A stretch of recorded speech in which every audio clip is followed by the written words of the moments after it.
তার কাছে দীক্ষা নেওয়াটা দরকার। গুরুদেব পরম্পরায় যেন থাকেন এবং তিনি গুরুদেব কৃষ্ণ তত্ত্ববেত্তা হবেন, তিনি যেন কৃষ্ণ জ্ঞানী হন এবং শাস্ত্রীয় বিধান অনুসারে আচার প্রচার করবেন এবং হরিনাম সংকীর্তন করবেন। এটা হলো গুরুদেবের যোগ্যতা, সদ্গুরুর যোগ্যতা। সদ্গুরুর নিকট থেকে হরিনাম দীক্ষার পর পরবর্তী মন্ত্রগুলি কার কাছ থেকে গ্রহণ করতে হবে না, যে সদ্গুরুর কাছ থেকে হরিনাম দীক্ষা গ্রহণ করা হবে আবার সেই সদ্গুরুদেবের কাছ থেকে পরবর্তী মন্ত্রগুলি গ্রহণ করতে হবে। কেননা গুরুদেবই পারবে একমাত্র সঠিক পথ দেখানোর জন্য। গুরুদেব ভক্ত ভগবানের সঙ্গে মিলন করিয়ে দিবে কে না, একমাত্র গুরুদেব। দেহ ছিল শ্মশান সমান, গুরু এসে মন্ত্র দিয়ে করলো ফুল বাগান। অতএব ভগবান গুরুদেব ছাড়া, গুরু কৃপা ছাড়া কখনো কৃষ্ণ কৃপা, গৌর কৃপা লাভ করা যায় না। এই জন্য গুরু মন্ত্র নিতে হবে। গুরুদেবকে ভগবানের মতো পূজা করা হয় কেন? তাহলে গুরুদেব কি ভগবান? গুরুদেব হচ্ছেন ভগবানের প্রতিনিধি এবং ভগবান শ্রীকৃষ্ণের অতি প্রিয়জন। তাই ভগবানের মতো গুরুদেবকে পূজা করা হয় এবং পূজা করা উচিত।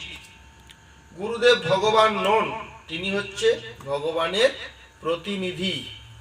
ভগবানের সঙ্গে শিষ্যদের সম্পর্ক হিসাবে গুরুদেব নিজেকে কিভাবে দেখেন?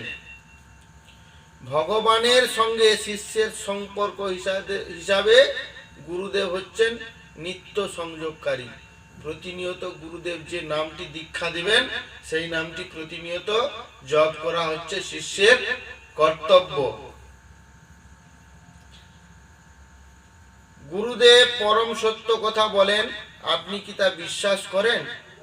এটা কি করে সম্ভব যে ভগবান শ্রীকৃষ্ণ 5000 পূর্বে যা বলেছেন আজকে গুরুরাও তা একই কথা বলেছেন? হ্যাঁ, এটা সত্য যে 5000 পূর্বে যেটা হয়েছিল সেটা তারা এখন বলছে কেন না, গুরুদেব তারা পরম্পরায় এসেছেন। 5000 বছর পূর্বে ভগবান শ্রী চৈতন্য মহাপ্রভু সচিমাতার গর্ভে নদিয়ায় নবদ্বীপে জন্মগ্রহণ করেছিলেন। সেটা আমরা কি জানতে পেরেছিলাম? আমরা জানতে পারি না। আমরা কার কাছ থেকে জেনেছি? আমরা আমাদের পিতামাতার কাছ থেকে জেনেছি।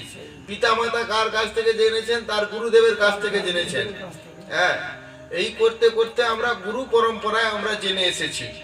আমরা প্রথমে পিতামাতার কাছ থেকে শুনেছি এবং আমরা যখন আবার গুরু দীক্ষায় দীক্ষিত হলাম আমরা তখন গুরুদেবের কাছ থেকে আমরা জেনেছি যে ভগবান শ্রী চৈতন্য মহাপ্রভু 5000 বছর পূর্বে তিনি এসেছিলেন নদিয়ার নবদ্বীপে কৃষ্ণ নাম প্রচারের জন্য। একজন শিষ্যের যোগ্যতা এবং কি কি দায়িত্ব হওয়া উচিত? শিষ্য যোগ্যতা দায়িত্ব হচ্ছে গুরুদেবের শ্রীপাদ পদ্মে আত্মসমর্পণ করে তার আদেশ উপদেশ অনুসারে কৃষ্ণ সেবা করা। অতএব দুটি বিষয় মনে রাখতে হবে যে মূলত দুটি জিনিস ত্যাগ করলে ভগবানের নাম সম্পূর্ণরূপে ভক্তি আসে। সেটা কি দুটি জিনিস? সেটা হলো কামনা আর বিষয় বাসনা। কামনা বাসনা ত্যাগ করলে তবেই ভগবানের চরণে মতি হবে এবং ভগবানের কৃপা লাভ হবে। আর যদি ভগবানের চরণে কৃপা লাভ না হয় তো কামনা বাসনা নিয়ে থাকতে হবে সারা জীবন, এই সংসারে পচে মরতে হবে, কখনো আর ভগবানের চরণে আমাদের ঠাঁই হবে না। তাই সময় থাকতে থাকতে হরিনাম সংকীর্তন করা প্রয়োজন। যারা ভাবছে যে আজকে হরিনাম করব কেন, আমরা তো এখন বৃদ্ধ হই, আমাদের চুলটা পাক ধরুক, আমরা যখন হাঁটতে পারবো না, সংসারের বহির্ভূত হয়ে যাব, তখনই হরিনাম সংকীর্তন করব। কিন্তু তখন কোনোভাবে হরিনাম সংকীর্তন করা সম্ভব হবে না।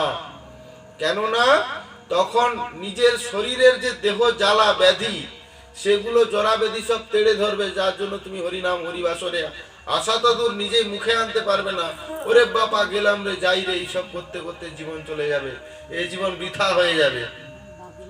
তাই যখন সময় এসেছে তখনই হরিবাসরে এসে হরিনাম সংকীর্তন করা প্রয়োজন, এছাড়া আর অন্য কোনো উপায় নেই। কলিজীব উদ্ধারের জন্য কোনো যাগযজ্ঞ নয়।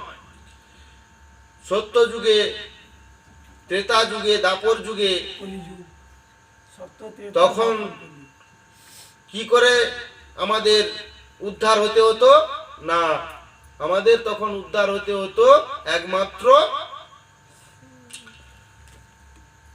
সাধনা করে, বহু বহু বছর সাধনা করে আমাদেরকে সিদ্ধি লাভ করে আমাদের ভগবানের চরণে আশ্রয় পাওয়া যেত। কিন্তু এই কলিযুগে শ্রী চৈতন্য মহাপ্রভু স্বয়ং ভগবান কৃষ্ণ অবতার, তিনি বলেছেন কোনো যাগযজ্ঞের প্রয়োজন নেই।